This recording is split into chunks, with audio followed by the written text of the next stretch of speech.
A purpose producer is someone who's using his or her gifts to help others reach their destiny.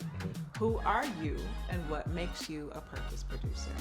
Yeah, I am CJ Faison, and I think what you've outlined as a purpose producer is exactly who I am. I am someone who began my career in business and was fueled by passion of the entertainment space, and so I kind of married those two things together.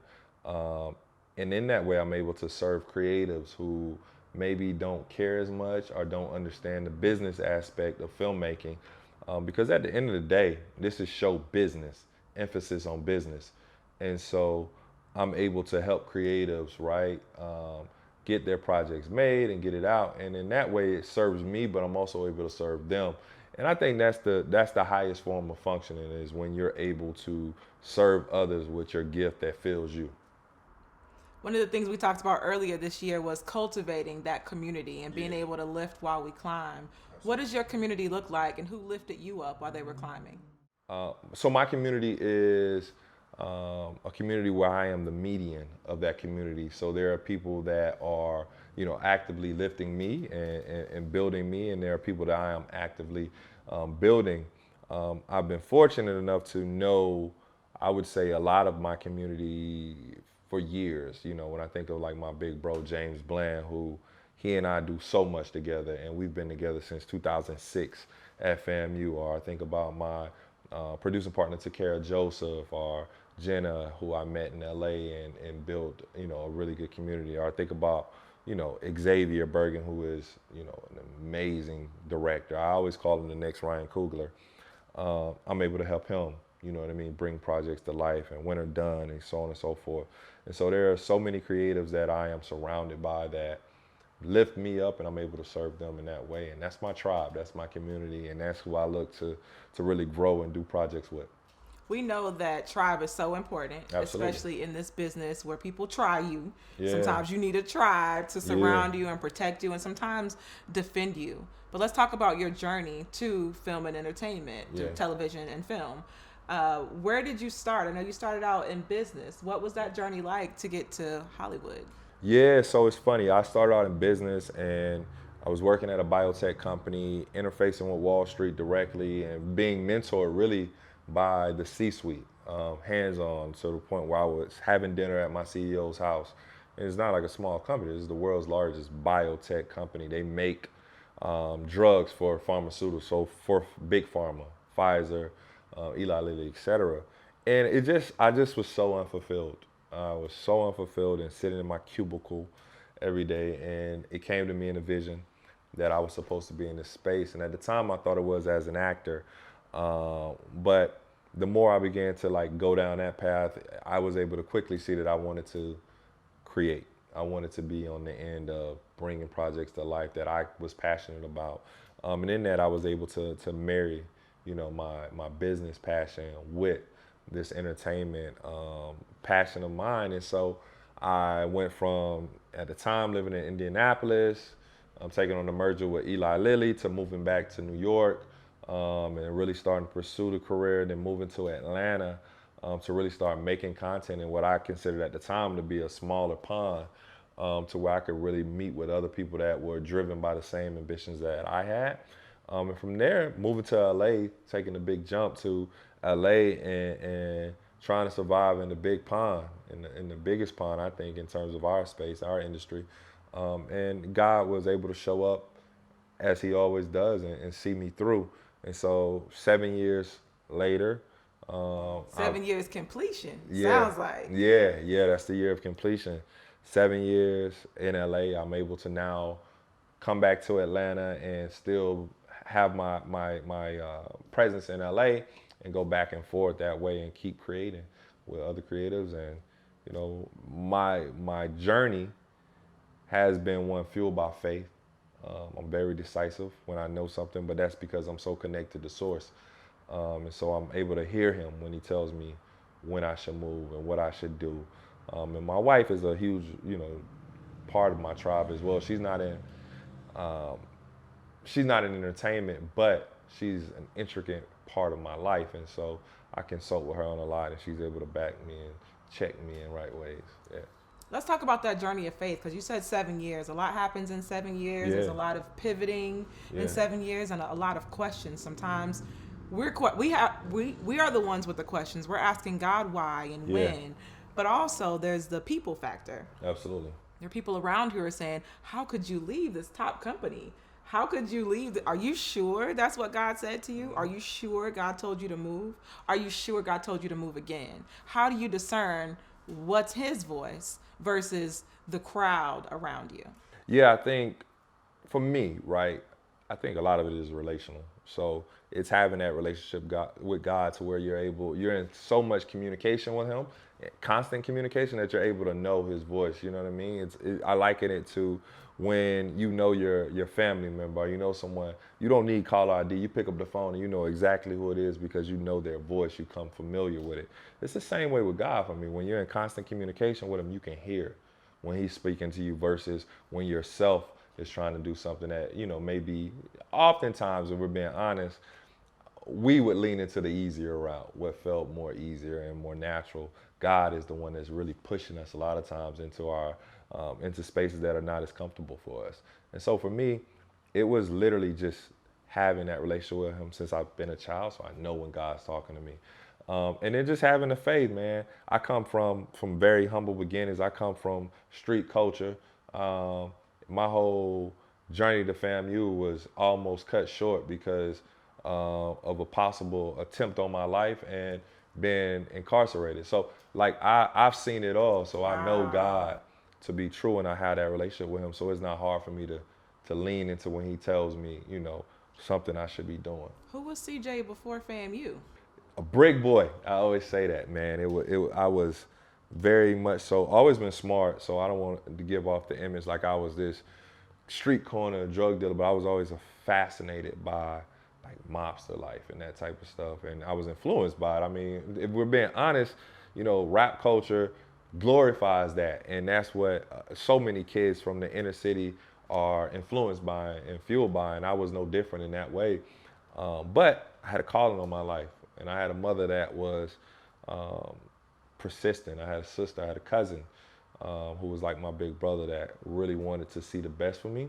And so in that, I was able to navigate, that treacherous path or period in my life and make it out and then get to FAMU. And when you get to FAMU, you're surrounded by so much black excellence and people that come from, the entire diaspora of black, what it is to be black in this country. And so that influenced me a great deal. I think it's so great to have these stories from childhood of knowing what it felt like when we were innocent, what it felt like before we were tainted by everyone else's opinion, Yeah. what it felt like when God would speak. Mm-hmm. And so here we are, grown ups now. But Grown-ups. in a year like 2020, when it feels like there's so many distractions, everybody's trying to run away from reality, from Yeah. social justice, from COVID-19 pandemic. We're Yeah. binging shows. We're looking for entertainment. We're looking for distraction. In a year like this, how do you cancel out the noise and get back to source?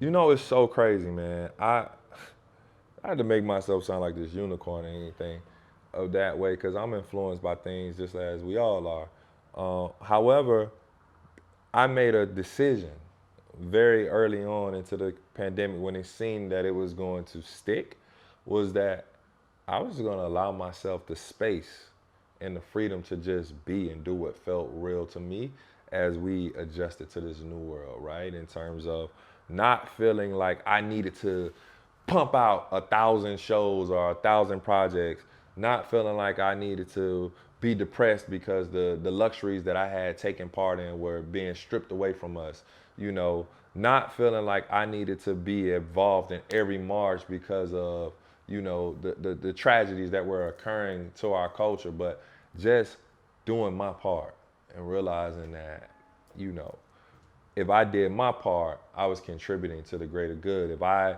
lived my truth and lived it within the space that I had created for me, that I would be serving myself and ultimately in a better position to serve everyone else. And so as rough as this has been to observe and as to see, when I hear stories from other people about what this year has been for them, not to say I can't relate because I get it, But I haven't had that same experience, man. The Bible tells us that in times of famine, God will provide an abundance for his people. And, I liken this year of 2020 to being, a year of famine for so many. But in that way, God has provided. God has provided abundantly, more blessings than I could have ever conceived going into this year. And I was telling them, before we started filming, how I had created this vision board with so many things I wanted to accomplish this year, and I didn't necessarily know how I was going to do them all. And as I was packing up my place in LA, I came across that, and I looked at it and I said, "Wow, I've literally hit everything on this board." And just to give you all an idea, it was, one of the top things I wanted to do was do more for people of color, do more for women. Thank you. Yeah, it's a passion. I'm raised by a single mother, so it's important for me. Sisters, and buy a house and do all of these things that I wanted to do, and all of that has happened. All of it has come to pass. Congratulations. Thank you. I love what you said about not feeling the pressure to produce a whole bunch of shows Yeah. right now, because there was this hurry up energy at the beginning of the pandemic. Social media was telling us, girl, start that podcast, girl, write that book. Yeah. You could be pumping out multiple books and multiple Yeah. shows. And for a minute it was, Anxiety I gotta over it. hurry up and do this. But I had to go back to what God told me at the beginning of the year. And that was, there's power in rest. Yes. And you got to be able to rest like a boss for where I'm taking you, for where you're going, for the obstacles that are getting ready to come up against you for your good. You have to know how to rest to get through those things. Yes. So what does your rest look like? Yo, to be honest with you, my rest looks like, hey, I have set hours of when I'm going to work. Sometimes I choose to go beyond them, sometimes I don't. But typically it's a complete disconnect. Like, I disconnect. And it's funny, I'm a film producer, right? I'm a film and television producer. But a lot of times shows require so much thinking that I don't want to think when I watch. So sometimes it's watching HGTV and just relaxing. Sometimes it's literally just drinking coffee and talking with my wife. And other times it's us jumping on a plane and going to an island and being completely disconnected and just resting. That is my version. I'm a water sign, so I love the water. The Caribbean is my place of retreat and refuel. And so that is oftentimes what rest really looks like for me. But in between that, it's just disconnecting, allowing myself to be. Sundays, I do not work at all. I do no work on Sundays. I watch football, I church, and I just be, man. And that gets me ready for Monday. I love that. I'm finding my rest. I'm reassessing my routine because I'm advancing. I'm accelerating in this entertainment space. And my rest is just as important as my contribution to the project. And so I'm finding that. So let's talk about, let's go from faith to your work. Yeah. You are getting ready to release Giants, the movie. Yeah. But I remember when Giants was just a web series and I was just supporting the home team. Yeah. What has it been like for you on this ride with James and Vanessa and the whole team to go from seeing this vision, having this vision, go from the web to cable to the big screen? It's been crazy, and you left out digital with BET Plus. No. The Giants team is so special, and I shouldn't even say team, it's family. We literally are family. It's so special, man. From the very start of when I came on board to produce the second season, the way James and Takara just welcomed me and allowed me the space to be, it was cool. And we had this mantra, if you will, that after this season, nothing would be the same. And we knew that to be true, not only because we spoke it and in our hearts believed it, but God had said it. And what we wanted, our prayer was to God was just surprise us. And so it was everything that we've done with Giants has been intentional. And literally at the leadership of God and then James. And we just believe in him so much that it's been cool to see it. Like, we knew, and not to be cocky or arrogant, we knew that what we were creating with the second season of Giants was television that was just living on YouTube or on Issa's channel at the time because of how how things have been worked out. So when we signed the first television deal, it was like, okay, God showing up just as we knew He would. Then to the recent licensing deal, again, God showing up just like we know. And now we're getting ready to we're in development with the film, and it's again just God just using Giants not to be the thing to get us to the thing, but Giants is the thing. And so it's been cool, man. It's been moments that I think that have occurred with us that I haven't really been able to understand the moment until after, the Emmys. When I thought about the Emmys leading up to the Emmys, it didn't hit me like I'm going to the Emmys. Like, and I'm not going to the Emmys as a guest. I'm going because my show is like nominated. It didn't hit me till I got on the red carpet and seen Eve. And I was like, what? EVE? EVE, yeah. And Judge Judy and those people on the red carpet. I And would have just, like, my hair, like, my arms just would have been it was all the goosebumps. It was surreal. And so this whole journey has been just that, surreal. God has surprised us, and we're super excited to now create a film. We're all filmmakers. And so the idea of creating this film, this box office hit or this streaming hit, what have you, wherever wherever it lives, ultimately is exciting. You said Issa Rae like it was no big deal. Issa Rae Productions, I've been able to watch Giants grow at every level, not as intimately as you have, but as a fan. Yeah. As a fan, but also, and as family. But I think one of the most important things that you did with this show, with this platform, is talk about mental health. Yeah. And talk about it on a level that everybody could understand. I remember earlier this year, I just had my family binging it because I thought maybe they could see my struggles through the lens of entertainment and be able to better understand, why sometimes I'm locked away, or why sometimes I'm not the purpose producer, So what has that been like for you? And why was it important for you, for your team to make sure that mental health, mental wellness was a storyline? Yeah, because, that first of all, I'm so happy that you were able to use, the content to be that depiction for your family to see, like a mirror almost. I remember the conversations that would occur around mental health being a part of the show from the first season, how people reacted to it. And so when I came on into the second season, Vanessa Baden, Kelly is very open about her struggles with mental health and how she's been able to help so many other people that have struggled in silence speak about it and share it with their family. And so it was important, just based off of the comments, and I read every comment on YouTube. But they say don't read the comments. I read every comment.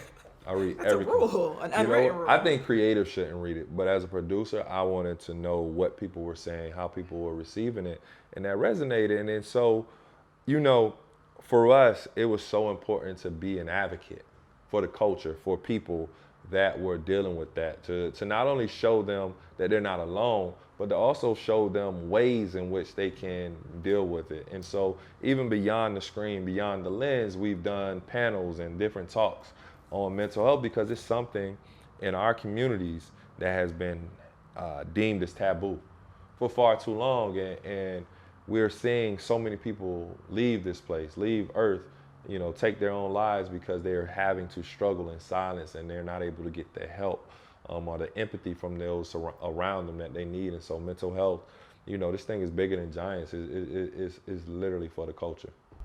I remember when Journey was having issues going to work, getting out of bed, and her sister was being so hard on her because she didn't understand. I'm like, her sister's been with her whole life.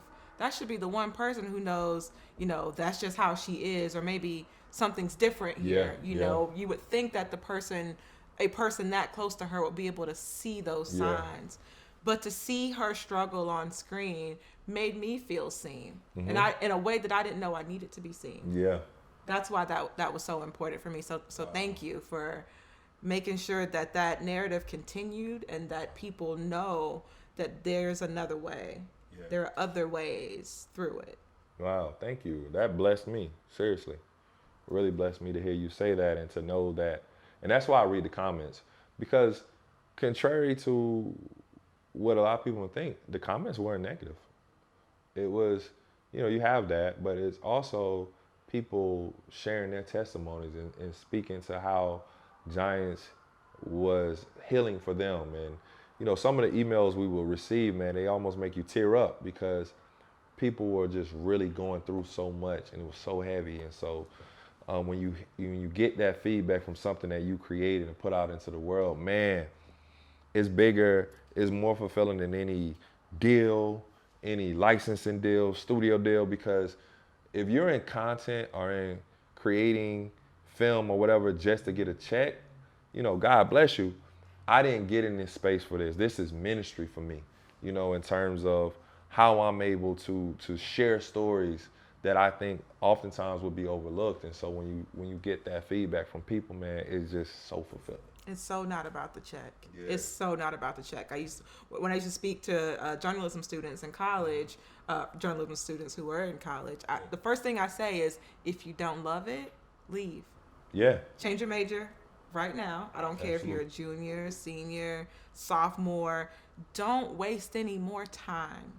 Don't waste any more money doing something that you do not love, because the money won't be enough. It will never be enough. The money won't be enough. Nope. And so you're working on multiple passion projects, and there are so many receipts. I mean, it's like CVS over here with your resume. I can't keep up. What projects are you excited about right now? What are you celebrating? Keeping in line with mental health, I'm doing a project right now with Baron Davis, and his creator Walt, that deals with athletes and mental health. It's called It's All Mental, and we're developing that right now. So really excited about that. I've got a documentary I'm working on with some of the world's biggest black beauty influencers. No, the biggest black beauty influencer in the world, and Miss Jackie Aina, and showing how, these women have transformed the beauty industry for black women in terms of representation, from products to marketing. They put pressure using their platforms and their voices and putting their careers and livelihoods at risk to put pressure on these big companies that oftentimes exclude black women from the products that they make, from the marketing materials that they use. These women have changed that. People think influencing is just about the check too. Yes, they do. But to use your influence as power to change policy and change the minds of executives, that's powerful. That is so powerful. I'm looking forward to that. Yeah, thank you. Yeah, it's so powerful, and that's one thing about Jackie. Anybody that's been following her, and it's not just Jackie, all of these women, Alyssa, Nima Tang, Shalom, Sydney Black, these women have all really leaned into their influence to put pressure on brands and to be voices for the masses of people that look like them, look like us. But they'll tell you, there are so many deals that get turned down because they don't, these companies are looking to use them as tokens, or these companies, have not lived what they're now trying to preach, and it's just not a good fit. And so, yeah, I'm really excited about that project. Obviously, Giants, the movie. ABFF, how was that? ABFF was cool. I've always wanted to go to ABFF. Same. Maybe I'll go with you one year. Yeah, man. And then the year we get into it, we're in this pandemic, and so not able to go. I love Miami. Love Miami. That's like crib for me. Shout out to Keon and Mike and all them guys down there. They always show me the time of my life. So I was bummed that we couldn't go to Miami. However, it was really cool to see my boy Will Catlett had a project. So many other filmmakers I know had projects in it, and just be able to watch and participate in that way. So that was cool. It was really cool. That is fantastic. Mm-hmm. What are you looking forward to in 2020? 2020 or 2021? Let's go to both. 2020, man, I'm cool. If God doesn't do anything else, I'm okay. Just seeing it come He's already done enough. He's already done enough. This year has been so good for me and so good for my family and my friends around me that I'm just like, wow, we made it. And I think that's enough. Even if you just make it out of here, that's enough. 2021, man, I'm excited about getting back into production. I love the boardroom. I love doing the deals and developing content and that stuff. But I love being on set too. And so I'm ready to get back to being on set, creating content and putting it out in the world. I'm super excited about it. I already feel like I have to have you back because I feel like there's another episode just on the business of the business. Yeah. You know, we talked about intellectual property and also collaborating. Yeah. And I think there's a need, people need to know how to do it the right way, how to protect their gift as they're developing the gift. Paperwork, paperwork, paperwork. I always tell people that. Get your paperwork together. You know, one of the most important investments as a creator that you can make is having a lawyer. And not a lawyer friend or like a lawyer on payroll. A lawyer on payroll, and an entertainment lawyer specifically, someone that understands entertainment law, because they become almost like a pseudo agent for you as well. Like they can advise you in that way, and they have a lot of relationships too that I think a lot of people don't understand. Like entertainment lawyers, they know the distributors, they know the investors, they know, and so it serves you in so many ways. But most importantly, it protects you. Everything's lined out clearly in the paperwork, either that you're issuing or signing. You don't have to worry about nothing when it comes. Things go off the tracks, refer right back to this paperwork. That's what that says. Get us right back on. Boundaries. I love that. The blueprint. Let's get back to that. Yeah. Well, thank you so much for sharing your blueprint with me today and with the audience. And I'm glad that we're finally able to make this happen. Yeah. But wait, there's more. There's so much more that we're gonna do together, that you're gonna create, and I'm just looking forward to being a part of it. Listen, that you're gonna create. You know. I know you're hosting today, but you've done some very remarkable things, and I'm excited to continue to watch your journey and be here to support it. Oh, thank you. I appreciate it. Absolutely. I'm so proud.